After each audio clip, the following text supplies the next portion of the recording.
Hello అండి, నమస్తే. నా పేరు మధుసూదనరావు.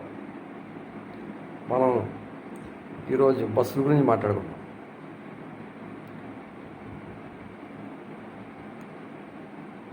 మా చిన్నతనంలో బస్సులు ఎలా ఉంటాయంటే వాటికి అద్దాలు ఉండేవి కాదు, ఓపెన్ విండోస్ అన్నమాట. సన్నపాటి ఊసలో అటువైపు ఇటువైపు కూడా రెండేసి ఉండి కింద అంటే ఒక మనిషి దూరేంత ఖాళీ ఉండేది విండోకి. అద్దాలు ఉండేవి కాదు. కొన్ని బస్సుల్లో ఒక రకమైన టార్పాలిన్ టైపు ప్లాస్టిక్ గుడ్లు ఏవి ఉండి, సాధారణ ఉండి కాదు, ఏమి ఓపెన్ విండోస్గా ఉండి, కింద భాగంలో ట్యాంకు రోడ్డుకి ఎత్తుగా ఉండేది. బస్సు ఎత్తుగా ఉండేది, ఆయిల్ ట్యాంకర్ కూడా రోడ్డుకి ఎత్తుగా ఉండేది. అలాగే కూర్చునే సిట్టింగ్ కూడా చాలా కంఫర్టబుల్గా ఉండేది, మోకాళ్ళకి తగిలేలాగే. అంటే ఎదుటి సీట్లు మనకి మోకాళ్ళు తగులుతున్నాయి. ఇప్పుడున్న ఏ బస్సు చూసినా సరే, ఈ లగ్జరీ బస్సులని, లేకపోతే ఆల్ట్రా డీలక్స్ అని, లేదా ఇంకోటి ఏదో డీలక్స్ అని పెడతారు. అందులో హడావుడే తప్పించి కంఫర్టబిలిటీ ఉండదు. చూడండి, ఎక్కడైనా సరే, ప్రైవేట్ బస్సు అవనండి, ఆర్టీసీ అవనండి, ఏ బస్సులో కూడా మనం కంఫర్టబుల్గా ఫ్రీగా కూర్చోవడానికి అవకాశం ఉంటుంది. వాడికి నచ్చిన డిజైన్ ఏదో పెడతాడు, కంఫర్టబుల్గా వాడి కంఫర్ట్ చూసుకుంటాడు. అంటే టిక్కెట్లు ఎక్కువ రావాలి, బస్సు బయలుదేరిందంటే టిక్కెట్లు ఎక్కువ రావాలి. ఇటు చచ్చిపోయినా పర్లేదు, మోకాళ్ళు ఎప్పుడు వచ్చి. మన వాళ్ళు ఏమిటంటే ఇలాంటి పట్టించుకోరు. మేము అన్ని బస్సులు వేసేసాం, ఇన్ని బస్సులు వేసేసాం, లేకపోతే ఆ బస్సుల్లో ఆల్ట్రా డీలక్స్ పెట్టాం, ఇదేదో డీలక్స్ పెట్టాం అంటారు. బస్సు షో కాదు మనకు కావాల్సింది. సిట్టింగ్ ఎలా ఉండాలంటే, కొంచెం లావుపాటు వ్యక్తులు ఎక్కిన, కొంచెం పొడవుపాటు వ్యక్తులు ఎక్కిన బస్సు ఎదుటి సీటు మనకు తగలకూడదు. అదేమంటే మేము పక్కన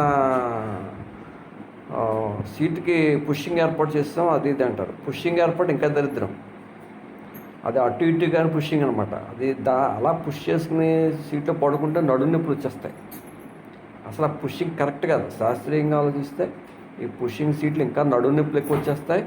ఎదుటివాడు ఏదైనా తుమ్మేడు దగ్గరంటే ఇటు మొహం మీద పడుతుంది. మనకి పెద్ద వాళ్ళు అందరూ పెద్ద పెద్ద చదువులు చదివేసి దానికి మేనేజ్మెంట్ అని అదని ఇది అని అంటారు. ఆ మాత్రం ఐడియా ఉందా ఏంటో నాకు అర్థం కాదు. పుషింగ్ సీట్, ఎదుటివాడు పుషింగ్ ఇలా మనం సరిగ్గా మన గుండెల దగ్గరికి వచ్చినా పడుకుంటాడు. మనం తుమ్మేమనుకున్నాడు, మొహం మీద పడుతుంది. ఇంకా అక్కడి నుంచి గొడవలు. తుమ్మ ఆపుకోగలమా? ఆపుకోలేము. లేదా వాంతి వస్తుంది. ఒకళ్ళు ఉంటారు పాపం, బస్సు పడదు. వీడికి భయపడి ఓపుకున్నా లేకపోయినా ఆ ఇరుకు సీట్లో కూర్చుంటాడు. ఏదో బియ్యం బస్తాలు పాడేసినట్టు పాడేస్తారు బస్సులో. మనకి బస్సు డిజైన్ మారాలండి. ఫస్ట్ టికెట్ ఎంత పెట్టారో పెట్టుకోండి. టికెట్ తప్పలేదు. మీరు లాస్ అయిపోయి మిమ్మల్ని చేయమంటే మీరు చేయలేరు. ఏ వ్యాపారం కూడా లాస్ అయిపోయి వ్యాపారం చేయమంటే ఎవ్వరూ చేయలేరు. టికెట్ పెంచుకోండి. మామూలుగా 100 రూపాయలు వసూలు చేసేది ఇంకో 10 రూపాయలు వసూలు చేసుకోండి. తప్పే ఉంది. కంఫర్టబుల్గా కనీసం ఆ కూర్చున్న వ్యక్తి పొడవాడి కాళ్ళు ఉన్న వాళ్ళు ఏం చేస్తారంటే కొంచెం పొడవుగా ఉంటారు. వాళ్ళకి మడుచుకుంటే కొంచెం లెంగ్త్ ఎక్కువ ఉండాలి. అక్కడ లెంగ్త్ తక్కువ ఉంటే కూర్చోలేరు. దానివల్ల చాలామంది ఇంకా ఈ బైకులని కార్లని పెట్టుకుంటున్నారు. నిజంగా మీరు కంఫర్టబుల్గా బస్సులు తయారు చేసి సిట్టింగ్ అరేంజ్మెంట్ కంఫర్టబుల్గా పెట్టండి. ఇప్పుడు ప్రైవేట్ బస్సుల్లో ఈ పల్లె వెలుగు బస్సులు ఉన్నాయి. పల్లె వెలుగు బస్సులు ఆల్ట్రా డీలక్స్, సూపర్ డీలక్స్, లగ్జరీలతో పోలిస్తే ఎంతో బెస్ట్ అనమాట. వెంటిలేషన్ ఉంటుంది, ఎంతో కొత్త వెంటిలేషన్ ఉంటుంది. సీటింగ్ కొంచెం ఇబ్బందిగా ఉన్నా చాలా దాని మీద అంత ఫ్రీగా ఉంటుంది. కాకపోతే ఏంటంటే అక్కడక్కడ ఆగుతూ లేట్గా రావడం వల్ల చాలామంది పల్లె వెలుగు బస్సులు ప్రిఫర్ చేయరు, ఆ లోకల్గా తిరిగి వాళ్ళు తప్పించి.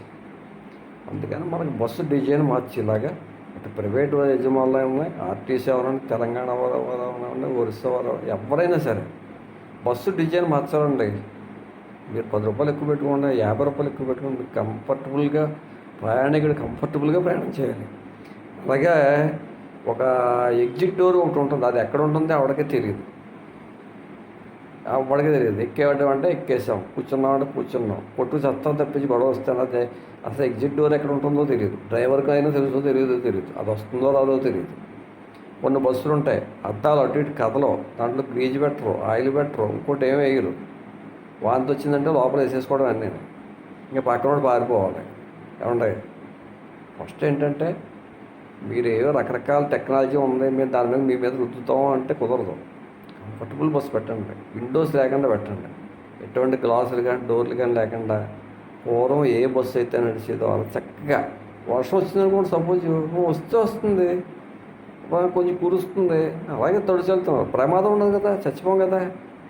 ఇప్పుడున్న బస్సులు ఏంటి, ప్రైవేట్ బస్సులు మరీ దారుణం. సిట్టింగ్ ఏదో డాబా మీద ఎక్కినట్టు సిట్టింగ్ పైన పెడతాడు, దాని కింద లగేజ్ ఇస్తాడు, దాని కింద ఆయిల్ ట్యాంకర్ ఇస్తాడు. ఈ బస్సు ఈ ర్యాపిడ్కి ఏమవుతుందంటే, సాధారణంగా మనకి కొంతమంది చెప్తూ ఉంటారు, మనకి పూర్తిగా అనుభవం లేదనుకోండి, ఈ టైర్లు రన్నింగ్లో మహా వేడెక్కిపోతాయంట. ఈ వేడెక్కిపోవడంలో కొద్దిగా నిప్పురవ్వలు వస్తే రావచ్చు. అలాగే ఈ ఆయిల్ ట్యాంకర్ కింద ఉంటుంది, ఆయిల్ ట్యాంకర్కి వేడి ఎంతో కొంత, ఇంజిన్ వేడి, టైర్లు వేడి ఎంతో కొంత కొడుతుంది. మరి ఇవి ఎందుకు గమనించాలో అర్థం కాదు. పెద్ద పెద్ద ఇంజనీర్లు అంటారు, టెక్నీషియన్లు అంటారు, డ్రైవర్లు అంటారు. డ్రైవర్లు మనం అనుకోకూడదు అనుకోండి, డ్రైవర్ల మాట లెక్కలేదు, చాలామంది కాదు. ఎందుకంటే డ్రైవర్లు ఏదని చెప్పినా ఎవరు వినరు. డ్రైవర్ని ఏంటంటే నాన్ సెన్స్ కింద చూస్తారు అందరూ పాపం. అందువల్ల ఏంటంటే డిజైన్ మార్చాలండి. ఆయిల్ ట్యాంకరు మన రోడ్డుకి ఎత్తుగా ఉండాలి. లగేజ్ పూర్వం ఎక్కడ ఉండేది, టాప్ మీద వేసేవారు, నిచ్చెనలు వేసి, ఏదో హమాలీలోనో ఎవరో మొత్తం స్టాఫ్ ఉండేవారు అక్కడ, శ్రామికులు. వాళ్ళు పాపం ఏదో పైకి ఎక్కి పైన వేసేవారు, హాయిగా ఉండేది. ఎటు వచ్చి వాళ్ళతో కొంచెం ఇబ్బంది ఇబ్బంది అయ్యేది. ఏంటంటే బస్సు బయలుదేరడానికి ఇబ్బందో, లేదా రావడానికి ఇబ్బందో, లేదా డబ్బులు ఎక్కువ ఏదో మొత్తమే కొంచెం ఉండి, కానీ ప్రాణాలు పోయి కాదు ఇప్పట్లాగా. మీకు లగేజ్ పైన ఉండడం వల్ల బస్సు సిట్టింగ్ బాగుంటుంది, ఆయిల్ ట్యాంకరు ఇంజిన్కి స్పేస్ ఉంటుందన్నమాట. అన్నీ అందులో ఇరిగించి పెట్టేస్తారు. రెండోది ఏంటంటే ఏసీలు. ఇప్పుడు ఎక్కడ చూసినా ఏసీ బస్సులు. అలాంటి వాడు నాకు ఏసీ పడదు, అసలు ఎక్కడ ఏసీ పడదు, ఇంట్లోనూ పడదు, బస్సులోనూ పడదు, చిన్న కారులో అయితే అసలు పడదు నాకు. ఆ ఏసీ పెట్టగానే అదో రకం అయిపోతాం. సరే ఏసీ ఏంటంటే, ఇప్పుడు ఏసీ మిషన్లు కాలిపోతున్నాయని, ఫ్రిడ్జ్ కాలిపోతాయి మనం వార్తలు చూస్తున్నాం. అలాగే అక్కడ ఏదో జరుగుతుంది. పాపం ఈ ప్రయాణికులు చాలామంది ఏం చేస్తారు, వస్తారో రాత్రి బస్సు ఎక్కుతారు, హ్యాపీగా పడుకుంటారు, ఇది తీసుకుపోతాడని అనుకుంటాడు పాపం. ఇదప్పుడు ఏసీ మిషన్ ఏదో జరుగుతుంది, ఇంజిన్ నుంచో లేకపోతే ఏదో షార్ట్ సర్క్యూట్, ఇంకో బస్సు ప్రమాదంలో పడుతుంది, కాలిపోతున్నా, ఫైర్ అయిపోతుంది. ఎక్స్గ్రేషియర్ ఇస్తున్నారు, మేము ఉన్నామా, మేము అంతా మిమ్మల్ని ఆదుకుంటూ ఉంటారు, అన్ని విధాలా ఆదుకుంటూ ఉంటారు. ఏదో వీళ్ళు ఇంట్లో సొమ్ము తీసుకొచ్చి పెట్టినట్టు అన్ని విధాలు ఆదుకోక్కర్లేదు. మీరు చక్కగా బస్సుల్ని మంచి డిజైన్ చేయండి. ఎందుకు ప్రయాణం చేయరండి? మీరు ఏ బస్సులు నడిపితే ఆ బస్సులు ఎక్కుతున్నారు కదా, అదే మంచి డిజైన్ పెట్టండి. ఇప్పుడు ఏసీ అంటే ఏసీ ఎక్కుతున్నారు, లగ్జరీ అంటే లగ్జరీ ఎక్కుతున్నారు, సూపర్ లగ్జరీ అంటే ఇంకోటి ఏదో ఎక్కుతున్నారు కదా. ఎందుకు ఎక్కరు? మీరు వెంటిలేషన్ ఉండాలి. ఒకవేళ ప్రమాదం జరిగిందనుకోండి, కనీసం 2-3 ఎగ్జిట్ డోర్లు ఉండాలండి. ఎందుకంటే ట్రాఫిక్ పెరిగిపోయింది, పూర్వంలో లేదు. పూర్వం రోడ్డు మీద 1-2 బస్సులు తిరిగి, ఇప్పుడు అలా కాదు, ప్రవాహంలో వెళ్తున్నాయి వాహనాలు, ఆయిల్ ట్యాంకర్లు, యాసిడ్ ట్యాంకర్లు, ఇంకా రకరకాల ప్రమాదభరితమైనటువంటి రసాయనాల ట్యాంకర్లు. ఏదో ఎవడో గుర్తించలేడు, పక్కన నుంచి వెళ్తున్నాయి, రాసుకెళ్ళిపోతున్నాయి, పూసుకెళ్ళిపోతున్నాయి. అందువల్ల ఏంటంటే ఎగ్జిట్ డోర్లు ఎక్కువ ఉండాలండి. ఏదో ఒక ఎగ్జిట్ డోర్ పెట్టామండి అంటే కుదరదు. ఎగ్జిట్ డోర్ పెట్టడానికి మీకు ఏంటి ఇబ్బంది? అదే కదా, ఎటు వచ్చి 2 క్లిప్లు పెడతారు దానికి, ఒక్కరు ఒక క్లిప్ పెడతారేమో. అవును, ఎగ్జిట్ డోర్లు అటు 2 ఇటు 2 పెట్టండి. ఏమండి, నైట్ జర్నీ తగ్గించుకోమని చెప్పండి ప్రజలకి.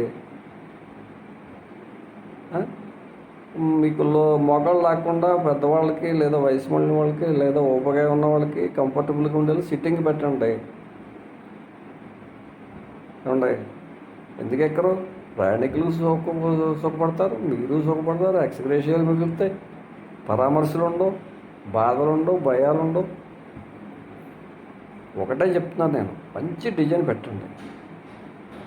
మంచి డిజైన్ బస్సు ఎప్పుడు కూడా కంఫర్టబుల్గా మనం ప్రయాణం చేయడానికి ఉపయోగపడుతుంది. ఇరికించేసి ఏదో డిబ్బీలో పెట్టినట్టు, డిబ్బీలో మనం డబ్బులు వేసుకునే వాళ్ళ పూర్వం రూపాయి బిళ్ళలో, పావుల బిళ్ళలో, 2 రూపాయల పైసలు, 3 రూపాయల పైసలు, 5 రూపాయలు, 5 పైసలు, 3 పైసలు, 2 పైసలు ఇలా ఉండి డిబ్బీలో ఏదో గలగలన్నట్టు బస్సు ఎక్కించేయడం. డ్రైవర్ ఏం చేస్తే తోలేస్తాడు, ఎక్కడ ఏదో జరుగుతుంది అంతే, డామ్ అంటుంది అంతే, ప్రయాణికి పోతారు. ఇంక పరామర్శలు మొదలవుతాయి, వీడియోలు మొదలవుతాయి. ఇవన్నీ వద్దండి. మంచి కంఫర్టబుల్గా డిజైన్ పెట్టండి, చక్కటి బస్సు నిర్మాణం చేయండి. Okay, thank you.